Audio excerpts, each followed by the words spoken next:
Morning शुभ सकाळ शुभेच्छा BIOS रे स्वागत करछि मो शुभ्रांशु देखुछंती स्टोरी टाइम आजिर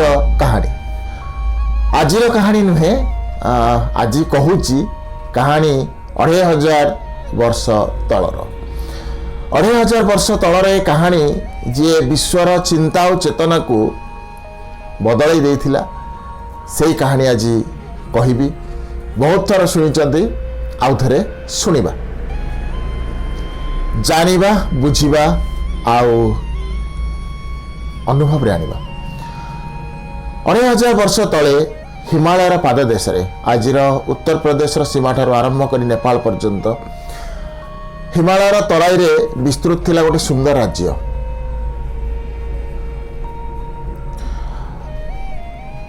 से राज्यर राजा शुद्धोधन माता ना माया देवी बयस अतिक्रांत हो जाउथिला कोଳରେ संतान नथिला सुख स्वाच्छंद सुविधा भितर थाई भी राजा रानी दुखरे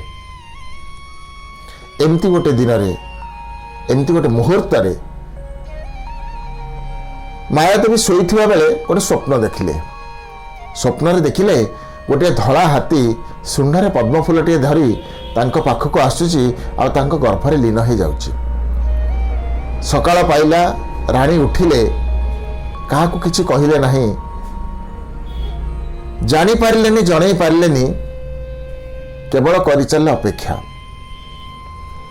पुणी किछि समय बीतीगला लुम्बिनीर अशोक वन लंकार नुहे लुम्बिनीर अशोक वन गोटे अशोक गछ तले शाक्य राजवंश मायादेवी गर्भरु शुद्धोधन औरसरु जन्म नेला शिशुटी आनंद उल्लास फाटी पड़ला राज परिवार समग्र राज्य उल्लास समग्र राज्य आनंद गदगद हो राजा पात्र मंत्री को निर्देश देले राज पुरोहित मान आमंत्रण करने पुअर नामकरण संस्कार करा पंडित माने पहुंचले अनेक गणना पर नाम दिगला सिद्धार्थ गौतम। भाग्य जानिबार तो इच्छा सदा बेले अनागत को देखिबार लालसा समस्तंकर अछि सेही लालसारे राजा पचारिले पंडित माननकु कहंतु मो पुअर भविष्य रे कौन हबो कर कोष्ठी कपाल देखी पंडित माने स्तब्ध हेले कहले राजा ए पिला चक्रवर्ती हबो विश्व विजयी हबो नचेत गृहत्यागी बैरागी हब सन्यासी हब। राजांक मनरे भाड़ेनी भांगी पड़ले महाराणी कौन करा जाई परिबो एकोइर बड़ा विशिकेशन ना निजर कहीं उत्तराधिकारी ना राज्यर कहीं उत्तराधिकारी जदि से बैरागी ही जाए तेबे पंडित माने कहले विलास व्यसन रे बुड़ाई दियंतु युवराज को दुख तांको स्पर्श न करू कष्ट कौन से न जानतु जरा व्याधि मृत्यु को न देखंतु से अनुसार आदेश है। धीरे धीरे बालकरू तरुण अवस्था पहुंचले सिद्धार्थ गौतम सबु ऋतु अनुसार भिन्न भिन्न प्रसाद तैयारी करागला माली मानन को आदेश दियागला बगीचारे सुखिला पत्रटे मध्य जेमती न पड़े वृद्ध मान को सिद्धार्थ पाखक जमी आसी न पारती बारण करागला कौन सी मृत्यु सज्जा बा मृत शव को जमी सिद्धार्थ देखि न पारती से प्रयत्न करागला कौन सी रुग्ण जमी सिद्धार्थ पाखक न आसती से प्रचेष्टा करागला मद मांस माश्चर्य भितर बुड़े दिगला युवराज को तरुण वयस अतिक्रांत हुए विवाह भी कर दिगला जमती कि कामिनी कांचनर मायारे आउ किछि भी न जानिबे सिद्धार्थ किंतु विधातार खेल विधातार माया आ विधातार परिकल्पना आगे मनीष केतेबा लुम्बिनी वन में जन्म होता से शिशु ଯାହାକୁ ଗୋଟେ ମିଛ ସଂସାର ଭିତରେ ବାନ୍ଧି ଦେଇଥିଲେ ସୁଦ୍ୟୋଧନ ମାୟାଦେବୀ ଏବଂ କପିଳବାସ୍ତୁର ପ୍ରଜାମାନେ, ସେ ପିଲାଦିନେ ସେ ଯୁବକ ଦିନେ ବାହାରକୁ ବାହାରିଲା। କପିଳବାସ୍ତୁରେ ସଂଗଠିତ ହେଉଥିଲା ଏକ ଯୁବ ସମାବେଶ। ନିୟମାନୁସାରେ ସେ ସମାବେଶର ବାର୍ଷିକ ଆୟୋଜନ ଯୁବରାଜ କରନ୍ତି। ତାର ଉଦ୍ଘାଟନ ବି ଯୁବରାଜଙ୍କ ହାତରେ ହୁଏ। ରଥରେ ବାହାରିଲେ ସିଦ୍ଧାର୍ଥ ଗୌତମ। ଡେଣ୍ଡୁରା ପିଟି ଦିଆଗଲା। ଯେଉଁ ରାସ୍ତାରେ ଗୌତମ ଯିବେ ସେ ରାସ୍ତାରେ କେହି ବୃଦ୍ଧ ଯେମିତି ନ ଦେଖାଯାଆନ୍ତି, କୌଣସି ମୃତ ଶରୀର ଯେମିତି ସେ ରାସ୍ତାରେ ଶ୍ମଶାନ ନଯାଏ, ସେ ରାସ୍ତାରେ ଯେମିତି ଗଛର ଶୁଖିଲା ପତ୍ର ନଥାଏ, ସେ ରାସ୍ତାରେ ଯେମିତି କେହି ରୁଗ୍ଣ ନଥାନ୍ତି। ରାଜମହଲରୁ ବାହାରିଲେ ସିଦ୍ଧାର୍ଥ। କିନ୍ତୁ ଆଜି କାହିଁକି ମନ ଟିକେ ଭିନ୍ନ ହେଲା। ସେ ରାସ୍ତାରେ ଯିବାନି ଆଦେଶ କଲେ ସିଦ୍ଧାର୍ଥ।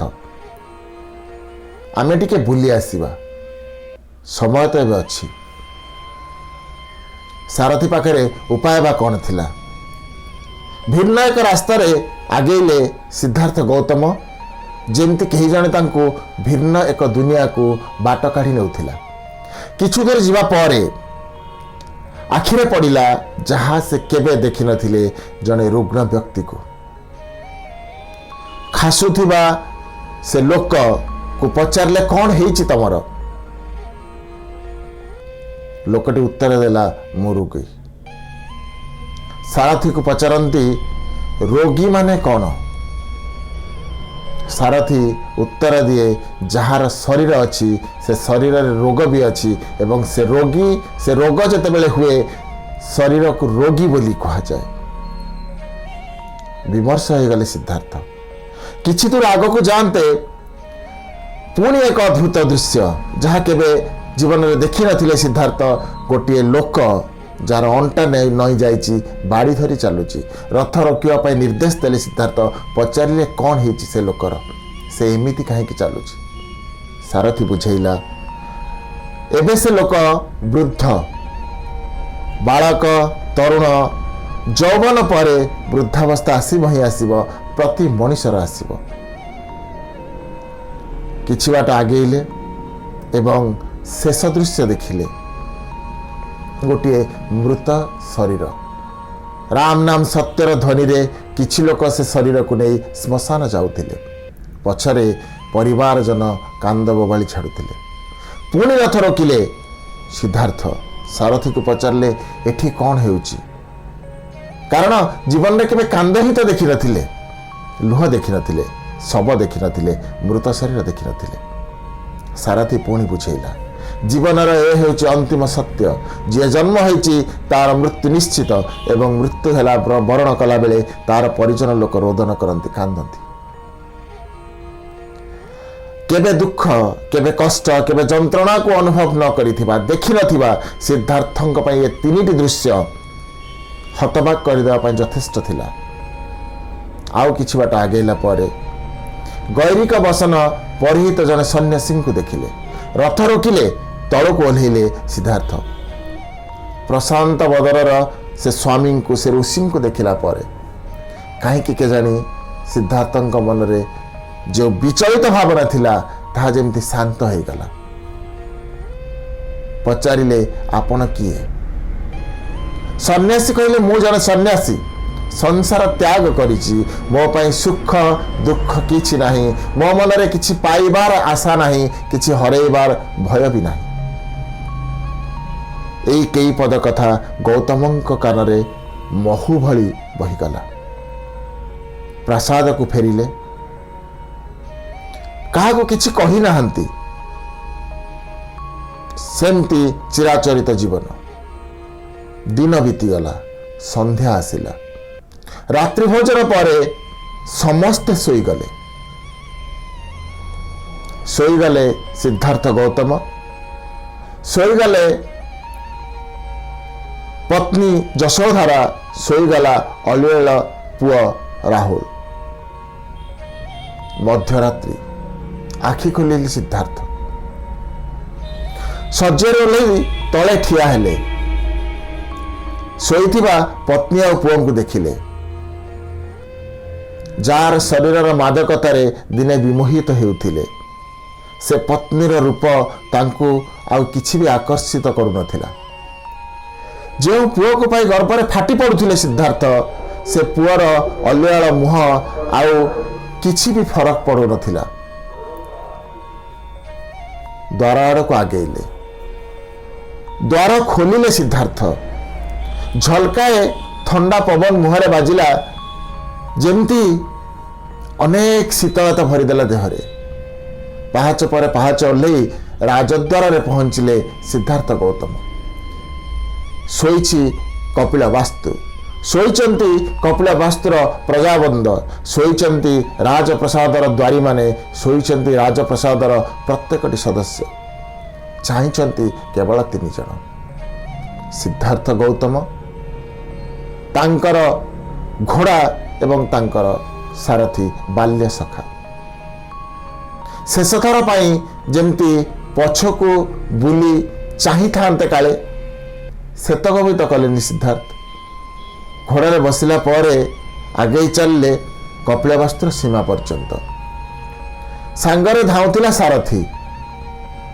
ପିଲାବେଳୁ ସେ ହିଁ ସିଦ୍ଧାର୍ଥଙ୍କ ବାଲ୍ୟ ସଖା, ସାରଥୀ, ପରାମର୍ଶଦାତା। କପିଳବାସ୍ତୁର ସୀମାରେ ପହଞ୍ଚିଲେ ସିଦ୍ଧାର୍ଥ। ଘୋଡ଼ାରେ ଓହ୍ଲେଇ ଗଲେ, ଲଗାମ ଧରେଇ ଦେଲେ ସାରଥୀକୁ, କହିଲେ ଫେରିଯାଅ। ବଜ୍ର ଗମ୍ଭୀର ସେ ସ୍ୱର ଆଗରେ ସାରଥୀର କ'ଣ ବା ସାଧ୍ୟ ଥିଲା। ଫେରିଗଲା ରାଜଧାନୀକୁ ଏବଂ ଅନ୍ଧକାର ଆଡ଼କୁ ଆଗେଇ ଗଲେ ଗୌତମ। ସେ ଅନ୍ଧକାର ଭିତରେ କେତେ ପଥ ଅତିକ୍ରାନ୍ତ ହେଇଗଲା କେହି ବି ଜାଣନ୍ତିନି।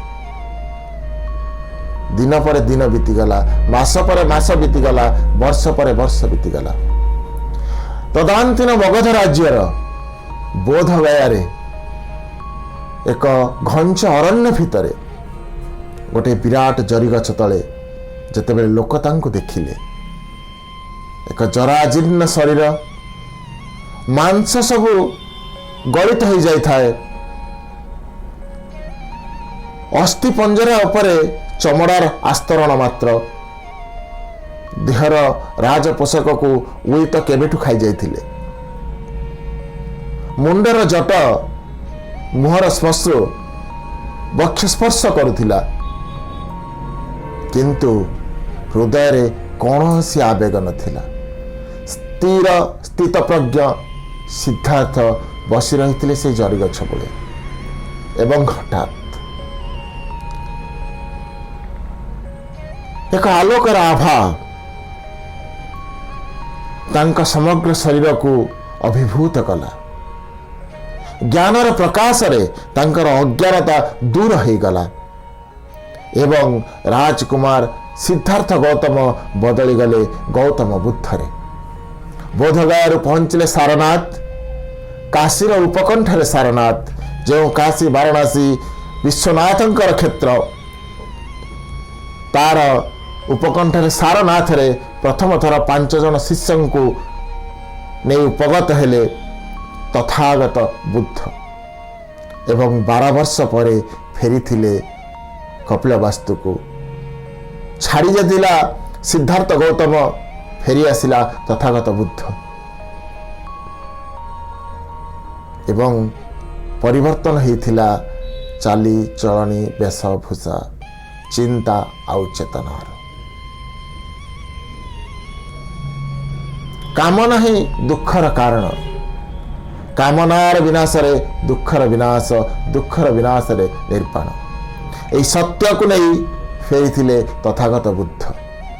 ଆଉ ଏହି ସତ୍ୟର ମୁକ ସାକିଥିଲା ସେଇ ଜରିଗଛ, ଯାହାରି ମୂଳରେ ସିଦ୍ଧାର୍ଥ ଗୌତମଙ୍କୁ ବୁଦ୍ଧତ୍ୱ ପ୍ରାପ୍ତି ହେଇଥିଲା, ଏନଲାଇଟମେଣ୍ଟ ପ୍ରାପ୍ତ ହେଇଥିଲା, ଜ୍ଞାନ ମିଳିଥିଲା। ବୋଧିଦ୍ରୁମ ଗୋଟିଏ ଅଶ୍ୱସ୍ଥ ଗଛ। ଆଜି ବି ବୋଧଗୟାରେ ସେ ଗଛ ଅଛି। ଯଦିଓ ଏଟା ସନ୍ଦିହାନ ଯେ ସେହି ଗଛ ଅଛି ନା ତାର କିଛି ଶାଖା ଅଛି, କିନ୍ତୁ ସେହି ଜାଗା ଏବେ ବି ଅଛି ଯେଉଁଠି ବୁଦ୍ଧରେ ପରିଣତ ହେଇଥିଲେ। गौतम बुद्धरे परिणत होते, सिद्धार्थ तथागत परिणत होते। ए परिवर्तनर मुकासाक्षी से अस्वस्थ गछ। तार विषय जानिबा। अस्वस्थ गछ dry deciduous plant type, semi evergreen बोली कहि परिबा। खूब विशाल हुए, पाखापाखि 30 मीटर पर्यंत उच्चतार गछ बढ़े एवं 3 मीटर 4 मीटर व्यास हुए। आउ यार जो पत्र तार गठन सबुठ सुंदर अलौकिक। जदि भल भाव आम देखा एवं ताकु लक्ष्य करिबा ताहले से पत्र से गछर महात्म्य को बुझीपर। गीतारे भगवान श्रीकृष्ण निजर महनीयता प्रकाश कला बेले अर्जुन को कही वृक्ष मध्य मु अस्वस्थ। ताहा ही हूँ अस्वस्थर महात्म्य। जदि केवे भारत रत्नर पुरस्कार को देखिए, मेडालियन को देखिए, से मेडालियन चित्र हो गोटे अस्वस्थ पत्र। सेतिकी तार महात्म्य, तेणु ताकू से सम्मान दि जाइछि। ये गछ बहुत दीर्घजीवी हुए, पाखापाखि 900 ରୁ 1000 वर्ष पर्यंत बंचती एवं जो बोधिद्रुम तले बुद्ध को बुद्धत्व प्राप्ति होता तारी गोटे चारा नहीं अशोक पुत्र महेंद्र एवं संघमित्रा कन्या संघमित्रा उभय जाइथिले सिंहल, जेउठी अनुराधापुर नामक जगार से गछ को से चारा को रोपण करा जाइथिला एवं आज पर्यंत से गछ सेठी बंची एवं रिलीजियस इंपोर्टेंस रखिथिबा कौन सी गछ मध्यरु से गछ होची सर्वपुरातन 2500 वर्षर गछ। श्रीलंकार अनुराधापुर जगार से गछ अछि।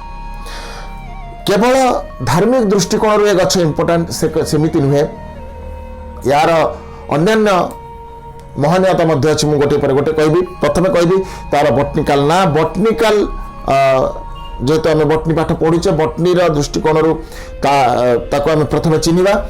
ये गछ आसे आमर मोरासी फैमिली अंडर रे आसे एवं से जो अस्वस्थ गछ तार बटनिकल ना होची फिकस रिलीजियसा। रिलीजियसा ना एथि पे दिया जाय जेहेतु तार रिलीजियस इंपोर्टेंस बहुत अच्छी। मोरासी फैमिली अंडर रे आसे। यार जदि केमिकल कंपोजिशन को आम देखा, फेनल अच्छी, टैनिन्स अच्छी, स्टीरल्स भर्ती होके अच्छी, अल्कालॉइड्स अच्छी, फ्लावोनॉइड्स अच्छी। तार जो छाली जो बार्क ता देहरे बीटा साइटोस्टेरोल अच्छी, डी ग्लूकोसाइड्स अच्छी, सीड रे फाइटोस्टेरोलाइन अच्छी, बीटा साइटोस्टेरोल्स अच्छी। सीड जो फ्रूट्स जो कहूचे ता देहरे हेवी अमाउंट कार्बोहाइड्रेट्स मध्य अच्छी एवं यार जो फाइटोस्टेरोल और टैनिन्स अच्छी that makes it unique in nature. ये होची से अस्वस्थ गछ। यार उपकारिता जते बेले देखिया पई जीवा, यूजेस देखिबा पई जीवा, कॉन्स्टिपेशन डायरिया हैला, the bark of the tree can be used. यार छाली को व्यवहार करा जाए। मेनोरेजिया हुए स्त्री लोकों के क्षेत्र में जो मासिक ऋतुस्राव हुए, बेले बेले अत्यधिक रक्तस्राव होता है, सेते बेले ए गछर उपयोगिता आसे। कॉन्स्टिपेशन केस रे कोष्ठकाठिन्य हैला बेले त्रिफला सहित अला, बाहारा, हरिडा ये तीनटा को मिसी त्रिफला कहा जाए। यह सहित अस्वस्थ को मध्य व्यवहार करा जाए। एपिस्टाक्सिस नाकरू रक्त पड़िबा से क्षेत्र में भी यार उपयोगिता अच्छी एवं वुंड हिलिंग कौन सी जगह कटिगला, खंडिया हो गला, क्षत सृष्टि है सेठी मध्य आम अस्वस्थ को व्यवहार करिपरिबा। अस्वस्थ जड़ी पिप्पल विभिन्न नारे परिचित विशालकाय गछ केवल माटी रे हुएनी, बेले बेले देखिए छात उपरे कांथरे मध्य गछ उठी थाए। चिन्हिबा पई चेष्टा करिवे। किछि क्लिपिंग्स मु देखैबी सिद्धार्थंक जीवन को नहीं आ तापरे किछि अस्वस्थर चित्र गछ को चिन्हिबा पई चेष्टा करिवा। भला भाबरे देखंतु। ये हला अस्वस्थ पाख पड़िसा रे देखिथिबे ବାଡ଼ି ବଗିଚାରେ ଦେଖିଥିବେ। ଯଦିଓ କେହି ୟାକୁ ଲଗାନ୍ତି ନାହିଁ, କିନ୍ତୁ ଯଦି କେଉଁଠି ଦେଖିବେ ପୁରୁଣା ଗଛ, ତାର ସୁରକ୍ଷାରେ ଚେଷ୍ଟା ନିଶ୍ଚୟ ଭାବରେ କରିବେ। ଆଜିର କାହାଣୀକୁ ଏଇଠି ରଖୁଛି। ଯଦି ଭଲ ଲାଗିଥାଏ ତାହେଲେ ଲାଇକ୍ କରିବେ, ସେୟାର କରିବେ, ଚ୍ୟାନେଲକୁ ସବସ୍କ୍ରାଇବ୍ କରିବେ। Thank you. Have a good day.